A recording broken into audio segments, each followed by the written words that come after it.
Hey everybody, welcome to Myopia Movies. This week we continue our documentary month with one of the most natural villains on film. We're talking about the King of Kong, and hell, it's one of the best documentaries ever made. We've got it all. A passion project, an easy to love everyman, a villain, a competition with as many complex rules. Hell, it's like how every 4 years everyone pretends like they understand soccer for the World Cup. In the meantime, thanks for listening, thanks for subscribing, thanks for doing all you do to keep us relevant and on the charts.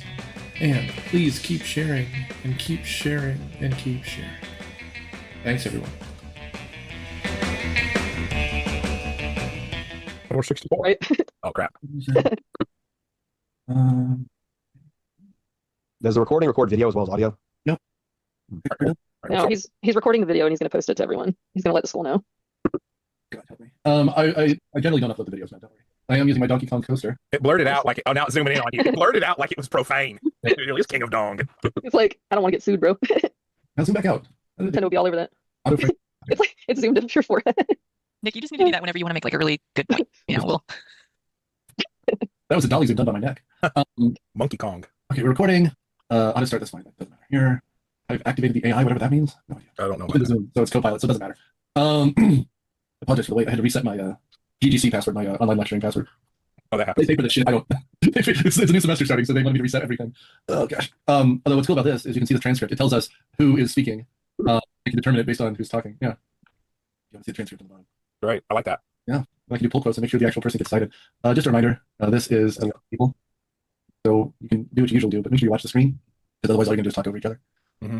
And I will try to call on people when I can in order to clarify, so we don't just talk over each other the whole time. Yeah, I don't know. That's pretty much it.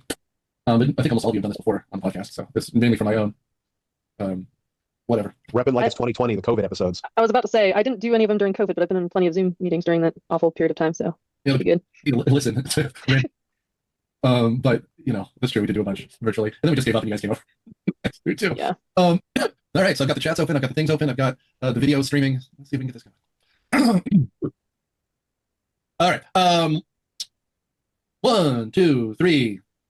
Welcome to Myopia Movies. This week we are continuing our documentary month with 2009, I believe. I think it's 2007. 2007 is The King of Kong, A Fistful of Quarters. A documentary about a bunch of losers. I'm your host, Nick Hoffman, and on panel we've got Keiko. we're from Cineprov. Here I am. Emily. Hey, I'm happy to be here. Alex. Yo, how's it going? Jeremy. River on Cineprov, resident therapist. Next level psychology. Good job. And Matt. Last but not least, shout out to anybody from In the Wild speed dating, in case you're still sticking with it. Because I told a lot of people about the podcast. Well, sticking along with it longer than you tried dating him, I guess. I don't know. Oof. Welcome to July, people who got Matt's number. I am. We are here to talk about The King of Kong, which, if you have not seen, is a documentary about. I guess Jeremy shared it in the chat a little bit here, but excuse me, Twin Galaxies, which kind of purported itself to be the kind of record keeper of record for video games, and a mild controversy that came out involving a guy named Steve Wiebe and Billy Mitchell over an arcade game called Donkey Kong. Which is the first, it's one of Nintendo's first big hits as far as standee arcade consoles go, and it introduces us to a person at the time called Jumpman that evolves very quickly into Mario. So those of you keeping track of how things, Donkey Kong was a character before Mario was for the Nintendo world, and a bunch of nerds fighting over nerd things. I imagine when people say they hate nerds, it's exactly for this reason. This movie is Cobra Kai for gamers. You mean the Karate Kid for gamers? Well, now they're all middle-aged. What's Billy Mitchell is like Johnny. He's like trapped in the 80s and coasting on his like greatest achievement, setting the world record for Donkey Kong. Yes. There's worse. What the heck is Do you mean the show Cobra Kai? Huh? Visible confusion. Oh, about 3 years ago called Cobra Kai. Yeah, I was thinking of that. Because that did pretty well. That's what you're talking about, right? Yeah. Okay. This guy's more This complicated. is Cobra Kai for arcade gamers. Okay. Well, if that's the case, this inspired Cobra Kai because it came out like a decade before. Yeah. Okay. Let's pick on someone who doesn't usually do that or who hasn't done this before. Emily, you want to give us a plot synopsis of the movie? Sure. So we've got our two main characters, as it were. Billy Mitchell, who's a successful Florida businessman who found his fortune in hot sauce and who carries himself like the Marilyn Manson of Donkey Kong. I wish I were kidding about that. And then we also have Steve Wiebe, who they keep calling him Steve Wiebe throughout the film, which just thoroughly cracks me up. He's a high school science teacher, and he becomes a bitter rival of Billy here in terms of trying to rise to Donkey Kong supremacy. Yeah, that summarizes it nicely. See, ladies and gentlemen, that's how you do it. Just a back of the box summary here.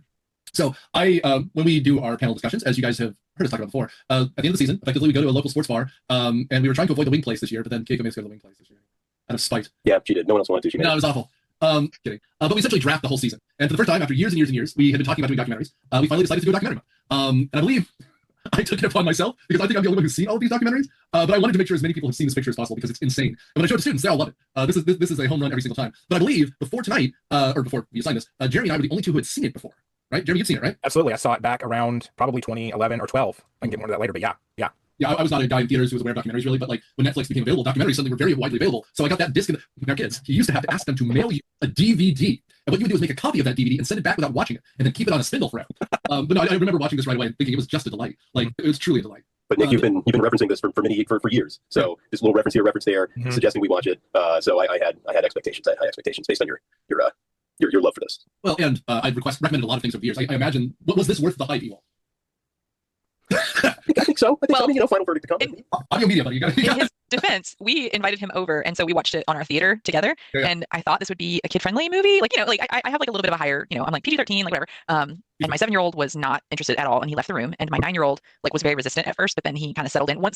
Once it was clear like that, the underdog was going to take on the big guy, like then he was in and he wanted to watch. So I think we had the kids like rolling themselves up like burritos and blankets in the floor while Alex was trying to watch. So I think that may have tainted his experience a little No, I bit. was just trying to tell him, look, you guys keep playing away at Zelda because you get to be as cool as these guys one day.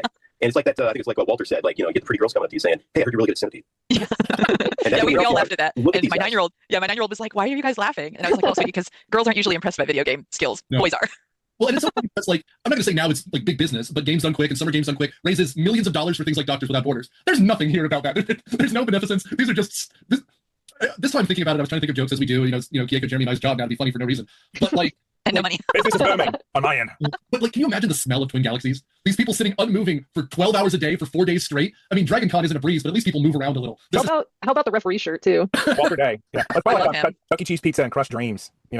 This is before the time that Super Smash Brothers tournaments were known as the land of no deodorant. They actually had to start posting signs with like Mario pointing to a stick of deodorant. Like, please use deodorant. This predated all that. This is in the 2000s. This is the Aughties, not even the 2010s. So it's like, I think this was before the time, right, that Twitch and live streaming, they had to literally make a documentary on this Donkey Kong record-breaking tug of war, so to speak, because there was no Twitch live streaming. I'm going to break the record, guys. You could really do that now. You set up a camera while you're doing it. This was like a character-driven documentary because that didn't exist yet. Yeah. They're filming with camcorders I probably had, and then mailing VHS tapes around. Yes. This movie reminds me of my high school and college years. Yeah, and so we were kind of trying to figure out like what year it was while we were watching, and we noticed the guy that does the like analysis that watches the videos to like verify the scores, he was wearing a Total Recall 2003 t-shirt.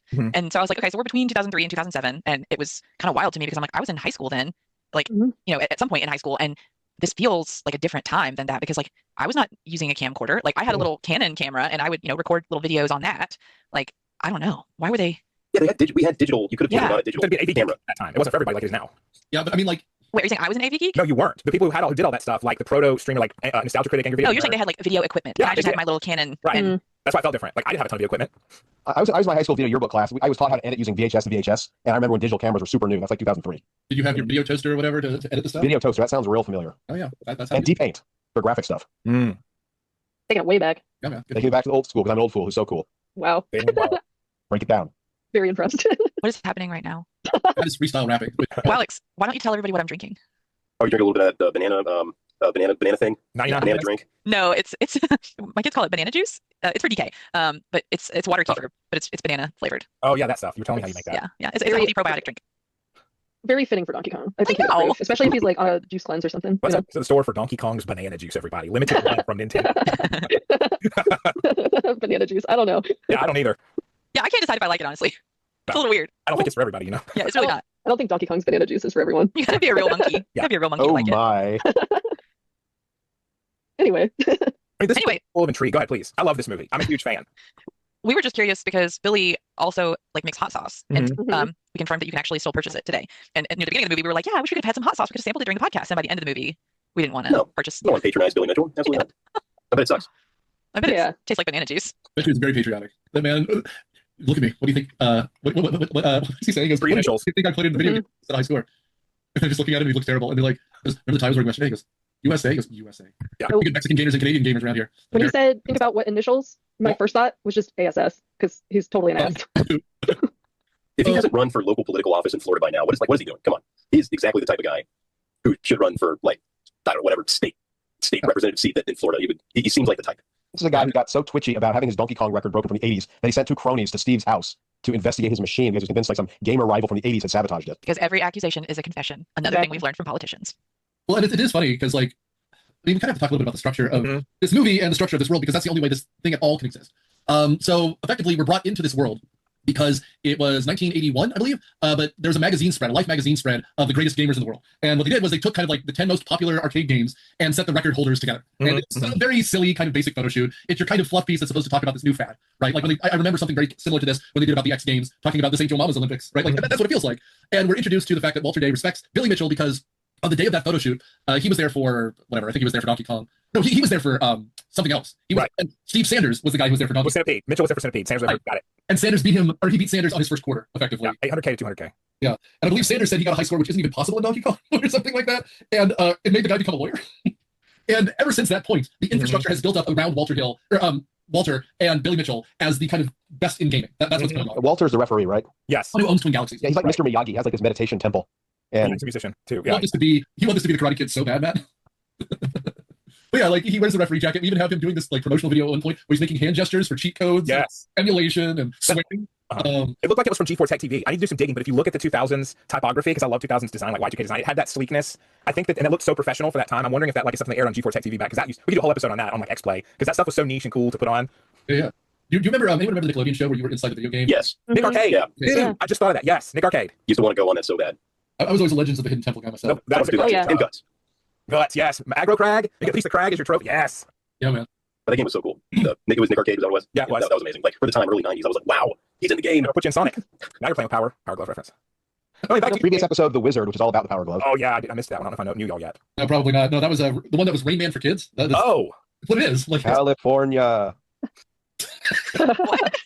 Kids just keep repeating that over and over again. It sounds like the other it sounds like American movie. It'll be okay. There's something to live for. You got surge there in California? Jesus told me so. No, you got to live for the Sprite and peppermint schnapps. That was so funny. Poor bastard. Uncle Billy, world class. Yeah. Okay, so what we got to talk about then, if that's the context, Steve Wiebe loses his job at one point and is to play video game. He becomes really good at it. Likes to record himself, and best as he knows, sets a world record. Now, this is the problem with being an outsider with a bunch of the nerd types.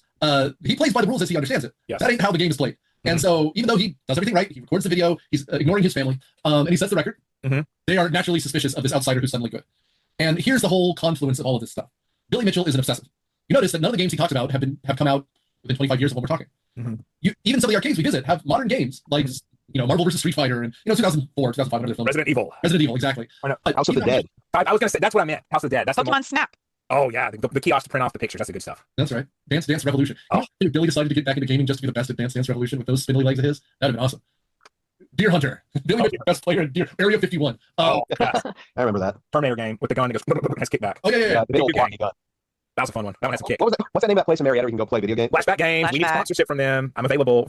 Book me for birthday I party. went there and finally got beyond the cityscape in Terminator because you can die as many times as you want. Okay, so we're back to the kind of games that they talk about with Twin Galaxies and King Kong. Okay. Well, and I mean, like my point being that this is like, I mean, Steve Wiebe, it sucks that they take advantage of it. They really do. He seems like a nice guy, but Billy was the saddest character in all of this because he's fighting so hard for a game record that he sent 25 years before this, and he's willing to try to destroy another human being's life for a video game that no one else cares about. Like that's the other side of it. Like again, this is a game that until the Switch came out was actually fairly hard to find even. And so like it's really like he's holding a torch for something that no one can even interact with to destroy a life that doesn't matter. And now, of course, if you have not looked him up on Wikipedia, all of his scores have been vacated. He's considered a cheat. He's not allowed to set records anymore. For a while, it was still in the Guinness book, and they fought to have him removed from the Guinness book. And so like on top of that, like now even past that, all those records have been broken now that this documentary made the game interesting again, and people have beaten it. So it's just all of it. It's just so sad for a loser. And at the end, I don't sympathize with Billy Mitchell. The guy was a putz, like truly.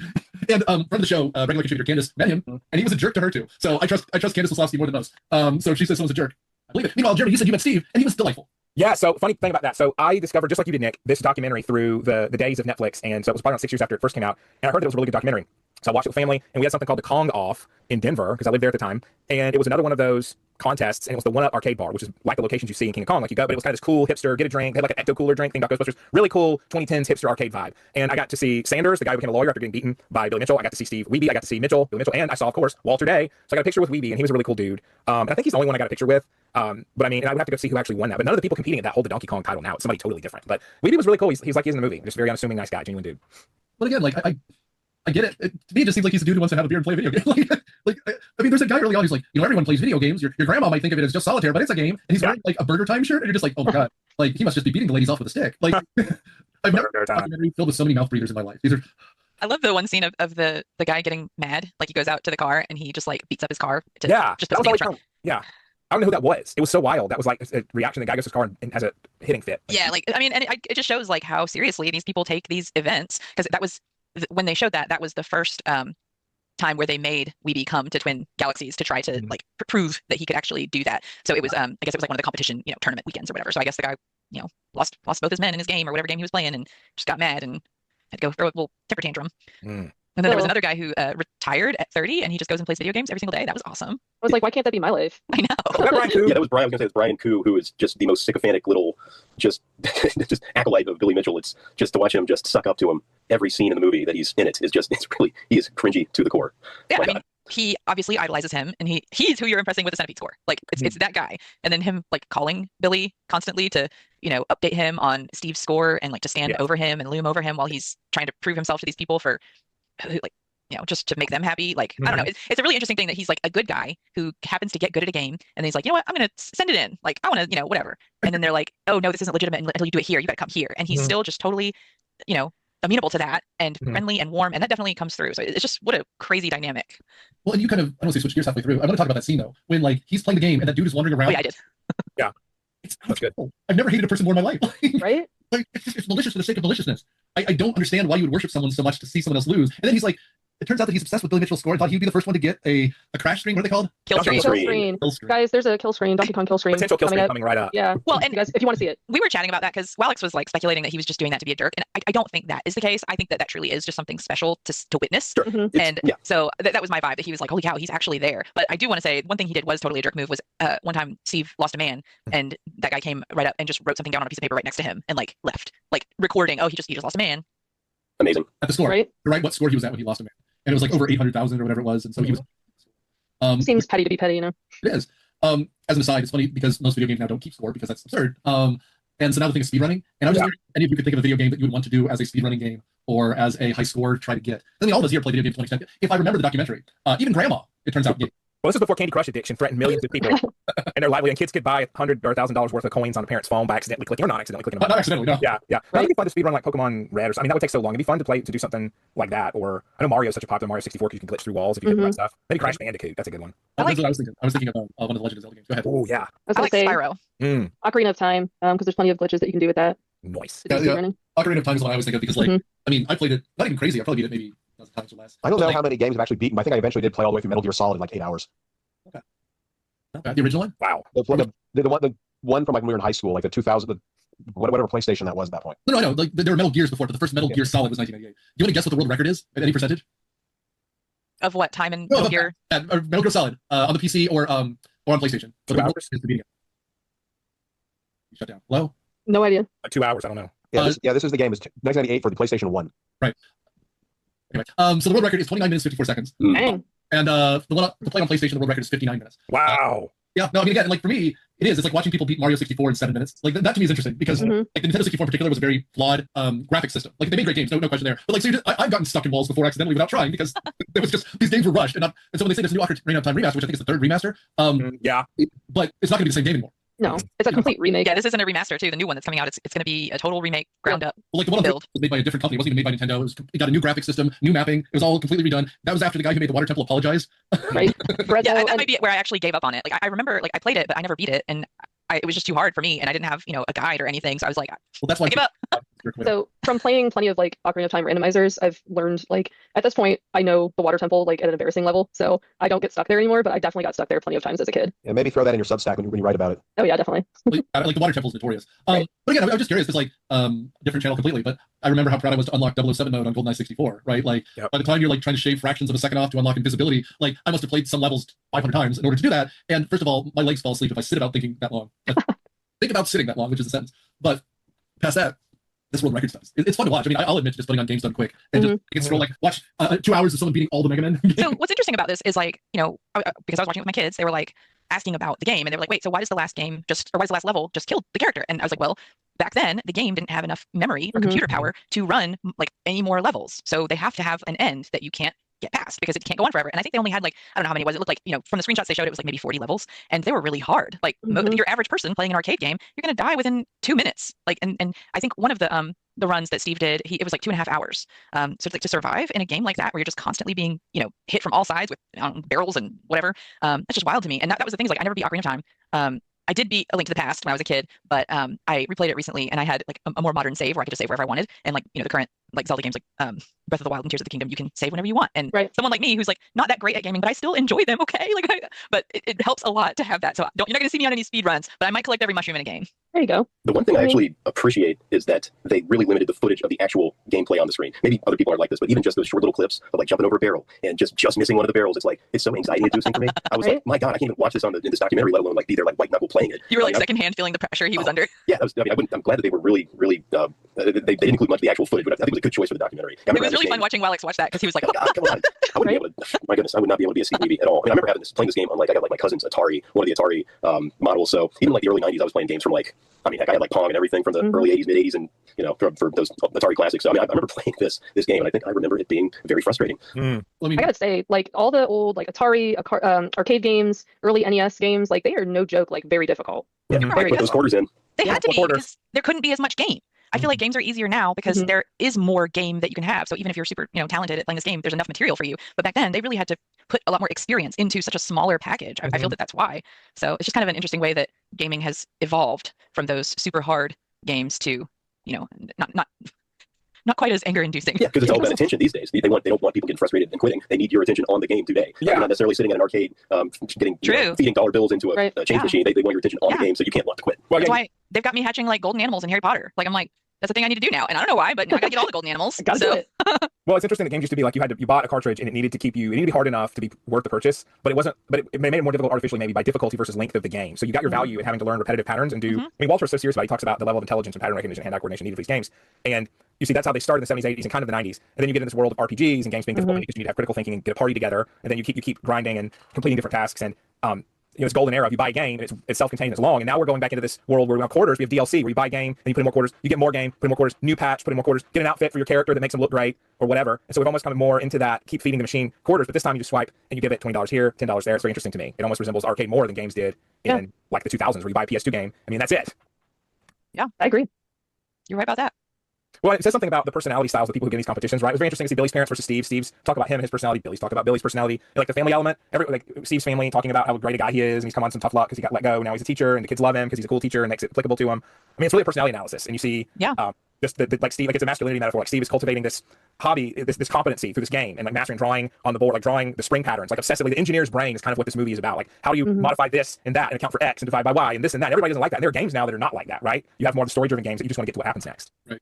And I mean, I was going to say, just I'm glad you drove us right back into this anxiety because, but Alex, that's the point where I was like, holy shit, they're drawing little springs. It's like, well, there's two possible examples right here or here. And the guy goes, well, he got lucky with 2 springs in a row, which is how the randomizers work. But like, holy shit. Like, I mean, and I think Billy has a line, like, the average game of Donkey Kong lasts 60 seconds. And, he's playing for 2.5 hours because he figures out the secret sauce. But like, it's even like, talking to my old man, he liked to play the original Pac-Man. And he knew how the ghosts moved. And, like, it's a simpler game in that way because it can go on for longer, though it does have a kill stream after a few hours. But still, it's kind of like, oh, well, Blinky goes this way. I'm just like, I don't think I've ever understood a game that well.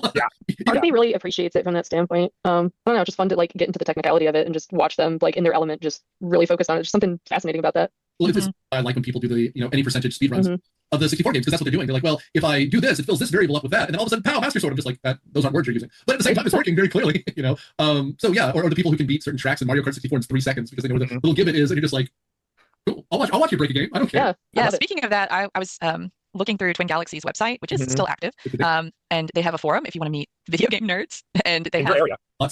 There's a lot of time there. We come back to that a lot, I feel. Twin Galaxies, because Billy Mitchell's apparently super litigious. They did restore his scores then after like a 6-year-long thing. Twin Galaxies did not. He's still banned from Twin Galaxies. Guinness Book brought them back because they cut their ties to Twin Galaxies. So he's in the Guinness Book, but he is not on Twin Galaxies anymore. Well, I think Twin Galaxies may have added him back as like a historic record keeping thing. Like they clarified and said, we're putting the scores here, but it's only just to show like that history. But I don't know. Again, that's what I found here. But they have performances like speed runs and people trying to get records that you can go and like vote on. So you can like watch the runs and vote on them and see which ones get accepted or rejected into their records. It's pretty cool, pretty fun.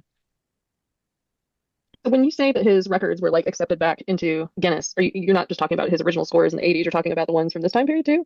Even though he'd like said like, oh, these videos, the reason why there's the jump cuts is because it's a copy. and not because he was hella cheating. Yeah. Some controversy whether he's using an emulator or if his system is old. Yeah. And apparently he was photographed, like some picture he was in playing, it was like a modified joystick, and like the board, several of the boards he was playing with were under question or even like proven to be not original boards. Well, yeah, they told Steve that he couldn't use any modified board, even if they looked at the board and it looks legit. Yeah, I'll post the official account here from 2024. Additionally, yeah, so in fair consideration to the expert opinion on Dr. Zaida, who has a bachelor's degree in computer science, on behalf of Mr. Mitchell and consistent with Twin Galaxy's dedication to meticulous documentation of being and preservation of video game history, I'll stop editorializing because this reads very sad. Twin Galaxy shall heretofore reinstate the scores only as a part of historical database on the website. Additionally, upon closing the matter, Twin Galaxy shall archive and permanently remove from display any such scores, as well as related statements and articles. So he essentially sued them, and now he's being forced to kind of split the difference, which is why people don't use Twin Galaxies as much anymore, because they count out the Billy Mitchell, it sounds like. Yeah, it just seems like rewarding someone for their bad behavior, because they whined enough about it. Well, and the problem is, much like a lot of these things that happen, he brought everyone down with him. Do you guys think he straightens his hair? Oh, definitely. I mean, pictures of him these days, I think he might be wearing a whole hairpiece. I'm not sure. Probably. He'd be the guy to wear one. So if you look at Twin Galaxies now, the person who holds number one has 100% Donkey Kong and 1,272,000. I mean, it's unheard. It's wild. That's just such a huge score. And Steve Wiebe is holding on at the 13th best score at Donkey Kong. So that he got in 2020. It's interesting. And Billy Mitchell's nowhere on there on Twin Galaxies, from what I can see at all. So this is really convoluted, is the bottom line. Well, yeah, because he's in Guinness, right? That's where he is now. Not and and again, part of the problem is look at you can look at a game you like, Mario 64. Do you want it on the 64 or the Wii Virtual Console? Okay, so get a 64. The PAL edition of Mario or Luigi Raceway, fastest lap, no shortcuts, 31 seconds, and you're just like, great. It has over 250 records just for this one game. oh, yeah. I feel like you could look up like a more obscure game. Like I just looked up Twisted Metal, and it only has 27 records. Like I feel like I could get on that leaderboard. Sorry, Let's do it. Do it. Well, that one dude had the Nibbler. Remember Nibbler? Mhm. Robert Mruczek, the Twin Galaxies referee that went to Wiebe's house. He had the 2-day Nibbler performance. He mentioned that. That was great. That was great. That is like, awesome. Day Nibbler, is that like a band? That's funny. If It's like, everyone could Nibbler just performance. please stop saying Nibbler, please. it's like Matt Nibbler. Nibbler. Or something. Just gonna double down on it. Nibbler. I don't know why, but I hate it. It's like a mouse game. Maybe I'll go get some raisins and start nibbling on them. Nibbling is fine. And that would be the Nibbling Nibbler. doesn't bother me. Ask Matt the not for Nibbler. whom the bell nibbles. Wait, it looks like a Pac-Man game, but with a worm. Yeah, Nibbler's the one where you eat the apple and the worm gets longer. I think. Yeah.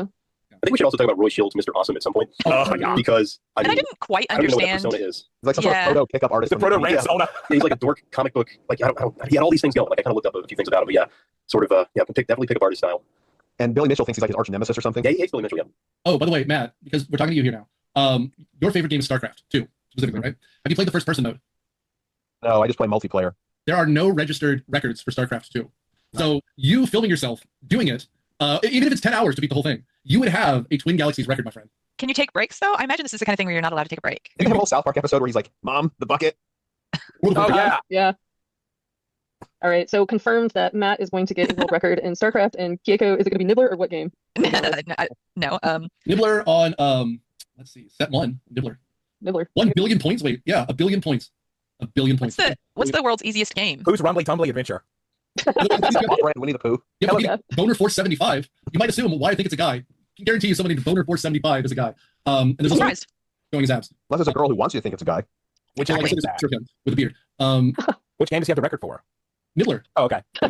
He would. As a guy named Boner Force 75, he knows the thing about Nibbler. Right. I was about to say, Boner sure knows the Nibbler. There are no Goat Simulator records. You should play OK's Island Adventure or Sesame Yeah. Street 1, 2, 3 Counting or something. You Mario think that's my level? That's Why my, didn't you just my say level that? of game. You said the easy. Yeah, no, you're right. I'm just messing with you. How about Sonic's History or Mario's Missing, the one where you have to help Luigi learn Yeah. history? Ooh, that's a rough one. There you go. It's like Where in the World is Carmen Sandiego, but Mario and Luigi. Okay. Yes. Dude, I wonder if any of the TI-83 video games are on there. Rather than, Oh man. rather than learning math when I was playing games on my Mhm. Gosh, those were nice. TI-85 category. Oh, dude, there's a record for Jezball, which I played. Nibbles, there you go. Yet I again. gotta look up Alleyway. There are Alleyway records. I I'm love disappointed. that. Oh, this is a delight. All right, if you're listening to this still, I don't know why. Write in. Should we try to set a record? I think so. Let's do it. Why not? GoldenEye 007 for 064 has 230 different records. Oh, I feel like we that, would all by the need way. to choose a game. We would all need to choose a game and like dedicate our lives, leave our families, just focus on the game, and see if any one of us can do it. Try to- Have all of you played GoldenEye? You know what I'm talking about? Yeah. Yeah, I do. I don't play a lot. So the world record for the first level on the easiest mode, Agent, okay, is 17 seconds. My favorite GoldenEye memory is just being a complete troll and doing multiplayer and slappers only and playing as Oddjob and crouching because you get an unfair Okay. advantage of being so low to the ground That's and people have a hard time hitting you and you can just take out everybody and it's great because I just piss people off and it's fun. I give credit to 64 for having some incredible multiplayer games. The Mhm. hours on Smash Brothers, Mario Kart, GoldenEye, Bomberman, Yeah. like games that are some are better than others on first player mode, but like multiplayer, holy cow, that was 3 in the morning and you're looking around like the surge is still cold, guys. Like it's awesome. Right? Oh man. Oh man, yeah, I had the Nintendo GameCube and I had Super Smash Bros. Melee and I love that game so much. Great game. Like again, like that's for me. By the time we're talking GameCube, we're talking high school, but like that is a high school and a half, man. Like that is fun. Oh, beauty. Lego Game Boy. Thank you. Bill. Oh, nice. Yay. Beauty. It's not the real thing, but I mean, that gray brick got me through so many road trips when I was a kid. Oh yeah, dude. The original way to dissociate before texting. Dude, even my old man would love Dr. Mario. Like you would just play Dr. Mario for hours. I love that game. Such a good game. I love the music in that game too. Oh, okay. Dude, I'll tell you the game, and I just found it that I would set a world record on. Okay. Win Galaxy's here. The Simpsons arcade game. Oh my god, Yes. I remember that. Oh, that was such a great game. Holy cow! I was I played party. it with my dad. That's one of my earliest gaming memories. Is we were at Chuck E. Cheese. Yeah. As one was back then. And two games that I loved. That one, Simpsons arcade, and Ninja Turtles arcade. Ninja Turtles arcade was good. Oh yeah. I also have a soft spot in my, probably cholesterol in my heart for the X-Men arcade game. Which Oh, was, yeah. and then there were two shooting games. There was the police one where you were essentially shooting the targets, right? Yeah. And the Area 51. I loved Area 51. Oh, that's awesome. Okay, the kind of CGI one with the aliens. And the guy would come out like, "Grr," and then Yeah. for the ones of us who lived in the metro area early, or in East Cobb early rather, Suburban Tap had both of those. Yeah. I was going to say Mount Tasia also for the East Cobbers here. Oh my God, Mount Tasia, you could play Simpsons, you could play Ninja Turtles, those huge scrolling screens where you get an army of people, and Marge would be killing people with her vacuum cleaner. It'd be good memories. Like Did one y'all ever go does. to Malibu Grand Prix? Does that sound familiar? Kind of. Cruising USA. That one, yeah. Yeah, go-karts and bumper boats, and go inside, play video games, and get tickets. Oh, it's the best. The Mount Tasia on where Johnson's Ferry kind of merged, right there. Yeah, that's what I was thinking. Yep. With Woodlawn and Johnson Ferry. Another one at Beard Parkway. I think it's closing, right? I think it's already closed. Dollywood bought it out, and it's going down. It's gone. Oh, well. Virtual Either way. flight. So we're embarking on it. We're going to do what Steve Wiebe's daughter was talking about. We're going to ruin our lives to set some records. Is that what we're all going to do here? Yeah. I mean, I do like an excuse to play the old games. Back when my eldest was a ute, like very young, and she would need to be held for nap time. This is a whole bunch of things all at once. One of the things I used to do was go to there's a warehouse outside of town where for a few bucks you can make it work.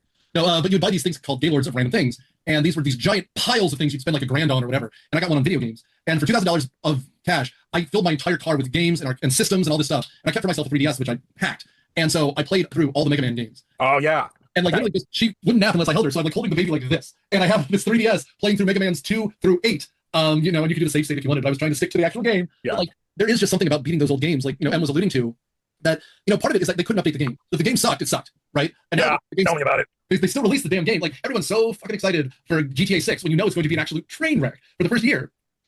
But Mega Man 5 was Mega Man 5 with its banging soundtrack, and you just had to beat it because there were crappy games and no one bought them. E.T. for Atari 2600 isn't it? Oh yeah. Yeah, Buried out in the Arizona desert.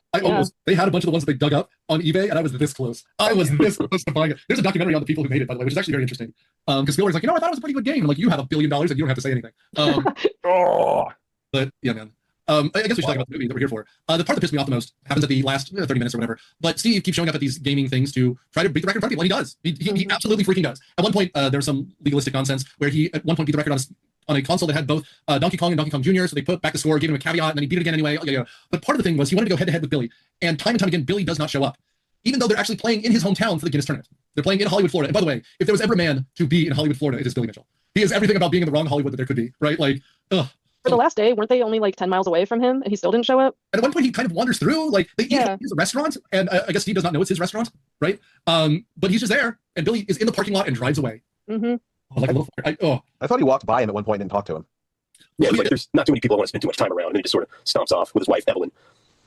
Yeah, my God. With her. Damn Evelyn.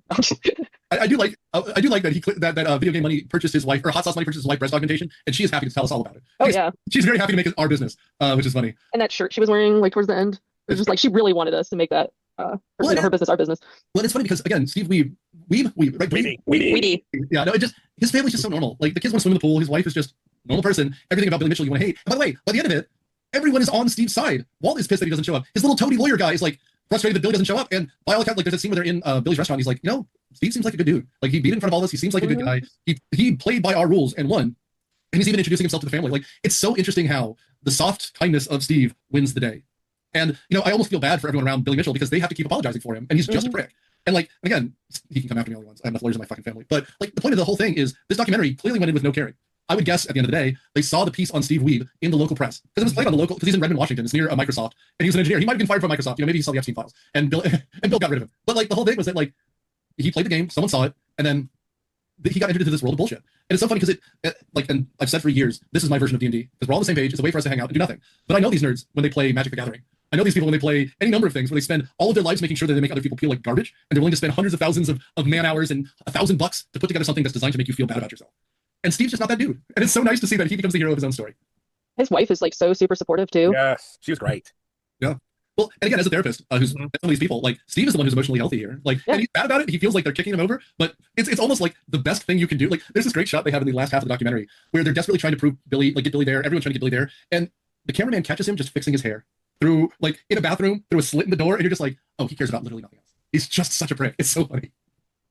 Yeah, it was really interesting to see the kind of ups and downs, and that Steve was able to like reclaim that title. I mean, of course, then it went to different hands, but the family dynamic, and I mean, that was very earnest. And you're right, it's good to see that pay off. That he's got something kind of a really healthy hobby, and the different personalities of people involved, like why they're in the gaming community, what views they have about it. And you get to see Walter really morally develop the sense that like he wants to be fair. Yes, he knows people and has connections to people who are like his community at Twin Galaxies. But when Steve comes along, by the end he says, "Hey, I want you to know you're like a top-notch gamer, and I want to speak a few words about you." I thought that was a really good ending. Like, it shows Walter is not in some conspiracy to deprive Steve. Like, he's going to say, "Hey, we saw you play it out. You're a new person, and we kind of got to see you test your mettle, and you passed, and you're a cool dude." And I thought that was a really nice thing, and I thought that was great. Yeah, considering that like everyone else in the movie seems to be a lackey for Billy, that was a really nice move.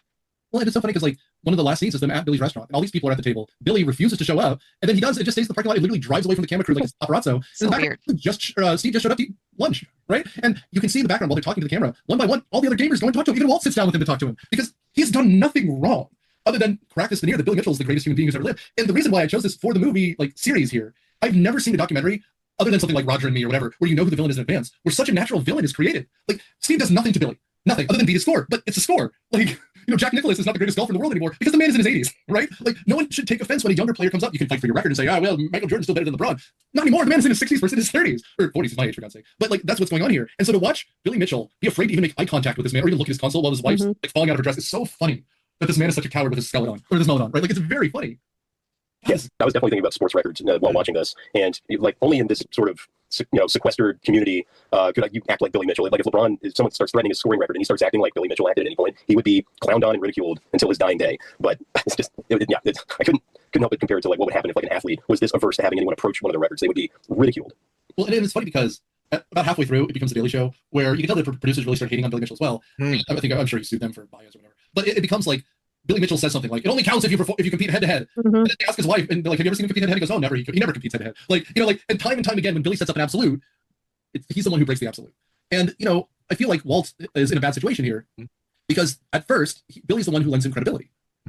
Gamer of the century, Billy Mitchell set the record in your place. And by the way, I'm speaking on all of our behalf, so anyone can correct me, but like, if I had money, I'd set up a place like this, a place with a good bar in the back and about 200 really cool video game standees. That sounds awesome. It really does. Yeah, I mean, hell. And so, like, Walt wanting to be the guy, and then they ask him to be the guy as he travels the country doing these things. Good on him. But at the same time, you hitched your horse to the wrong, you're wagging the wrong horse, guy. And that sucks. It really does. That's the thing. I mean, I'm definitely not, in a position to diagnose, but he just seems very narcissistic, and he's just got that, like, grandiose, kind of like almost like a charisma where he can just ride off of his old fame for so long that people are just like, well, yeah, of course you're still crushing it with those scores, and they just don't even question it, It's funny because I do not find him charismatic at all. Oh, I don't either. I'm just saying that like he's just able to like convince them that like he's legit, Yeah, it's definitely like a comparison of like fragility and isolation versus like warmth and choosing peace. Like I know Matt was comparing it to the Karate Kid, but like I feel that because he showed so much composure under pressure again and again. Like the fact that I was like when I was watching it, I was like, he's like Luke Skywalker. Like because he is choosing to be peaceful despite people just like coming at him constantly, and it shows, it helps him. It is the right way to be. It's pretty cool. Well, I think it shows you the difference between, like in Steve's case, you can tell that he just really has a love for the game. Yeah. Like his passion and his purpose is because he just really loves the game. Versus with Billy, he just really loves himself. He loves to be loved. Yeah. Well, it's that line, like, it's the advice is a form of nostalgia. Like, he used to be the best, and he's not anymore. He clearly isn't. And that's the part of it. And, like, there's this one scene near the end where it's, like, day 4 of the competition, and everyone's watching over his shoulder. And even Billy's allies are wincing when he's losing a life because they want him to succeed. I also just want to add my favorite side character just for a second. She ends up playing a nefarious part in this. But there's a little old lady whose game is Cubert.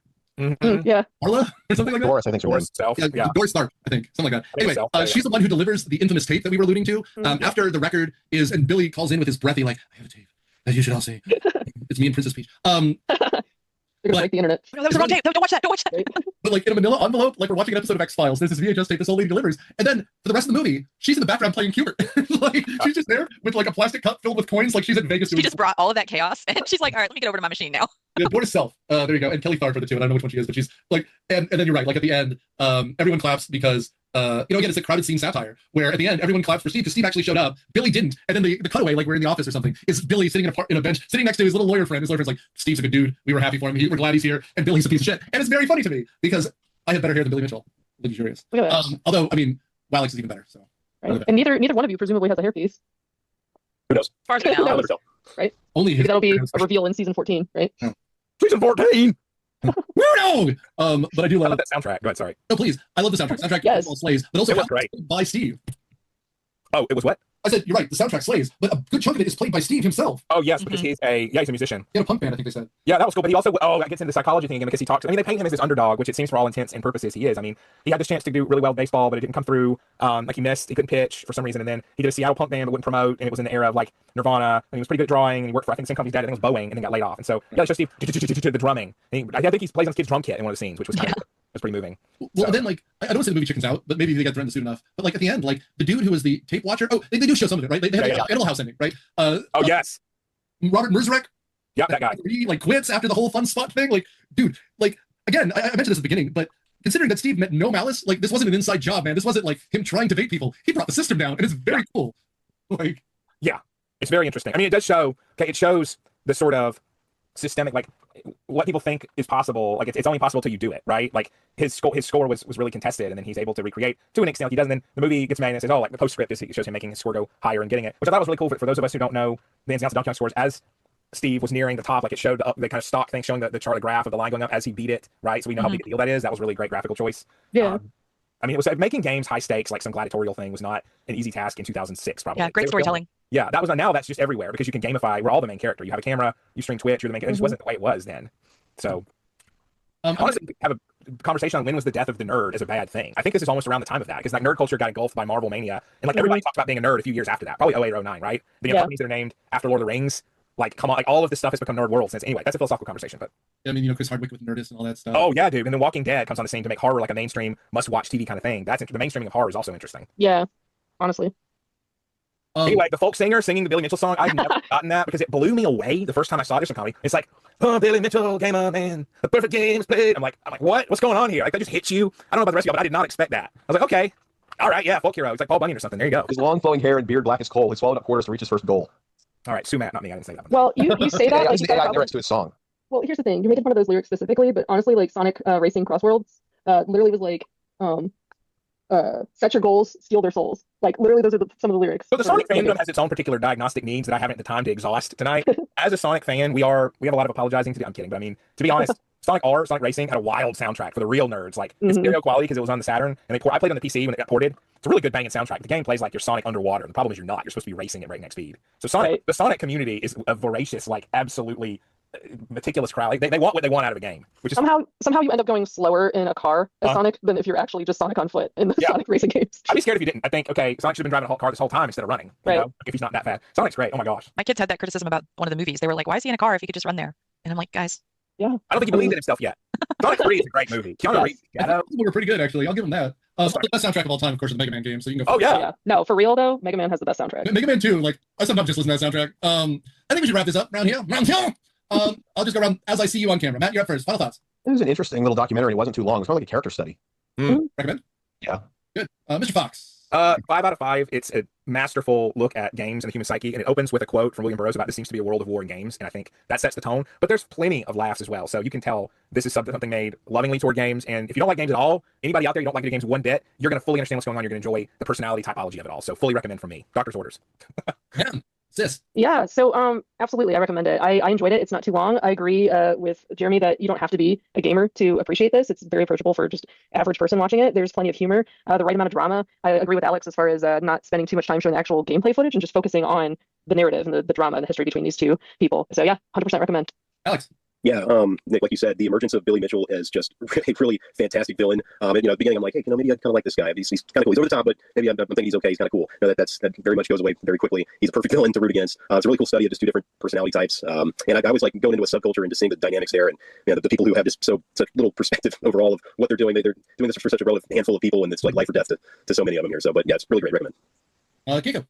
Yeah, I agree with Alex. For me, it was a really cool view at a very niche culture and community and how they establish their hierarchy, which apparently is really hard to get into. But it's short. It's 79 minutes. It's funny. It's very heartwarming and charming and inspiring. It's like kind of like your Rocky of documentaries.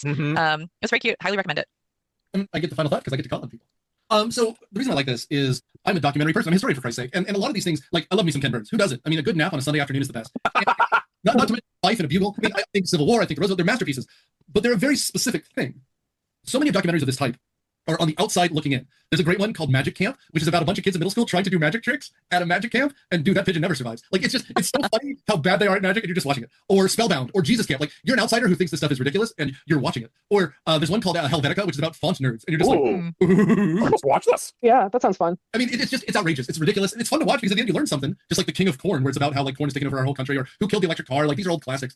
But like, or Salesman, about people selling Bibles door to door. But like, what's interesting about this one is, as we're told in the first 5 minutes, everyone plays games, even grandma. So we're immediately brought into this world, and all of a sudden Billy Mitchell isn't the dude who always beats you at Street Fighter 2. He's the one who knows he's so good he refuses to play you even though you're better. And that's something different that we've all experienced, which is interesting. This is more of a story about humanity where documentaries have a purpose. And the thing to me is the Jay Sherman line from The Critic. Don't tell me a story, tell me about people and put those people into a story. This is nothing but characters. And you recognize all of them. And if you don't, you're Billy Mitchell and you're the villain. That's the interesting part about this. We've all played video games, we've all talked about what we do, and if you are so ignorant to the fact that you're only talking about yourself, if you sit down at the table and you go, guess what I did? You're the loser. You're Billy Mitchell. And that's what's so interesting about this. And the fact that it's about a video game that no one had played in 20 years before this makes it all the better. That's why I wanted this on this list. And by the way, next week, we're doing the same thing. Because when we talked about American Movie, it was about dreams. American Movie is about dreams. We all want to do something that we haven't done before, whether it be a social media star, whether it be a writer, whether it be a filmmaker, or a musician. That's that. This, we should all relate to because we've all seen someone who thinks they're better than us at what we do, even though they're not. And next week, we're going to learn about fast food as we watch Super Size Me, which is the one that broke the entire food system apart. I couldn't get supersized fries anymore after that. I know. And I wanted them. I like those things. And we'll talk about our fast food dreams, and we're going to wrap this series up with Pumping Iron with Arnold Schwarzenegger. The Arnold, yes, the Arnold. Oh, yeah. It's going to come together. With the pump up. So stay tuned next week in our future weeks for your trial. Thanks for listening, reviewing, and watching along with us. And if you're interested in doing what we do and contributing to how we do it, consider buying something from our Amazon page. We will do it, we'll review it, and we will thank you for it on the show and give you your own riff on that movie just for you. Thanks, everyone. Good night. Bye. Myopia Movies is executive produced by Nick Hoffman and produced by Alex Ewalt, Kieko Childs, Matt Quinn, Nick Hoffman, and Noah Trinette. It is edited and engineered by Noah Trinette. The theme song is Surf Shimmy by Kevin MacLeod from Incomptech.com. Licensed under Creative Commons Attribution 3.0 license. All rights reserved. Thanks for listening.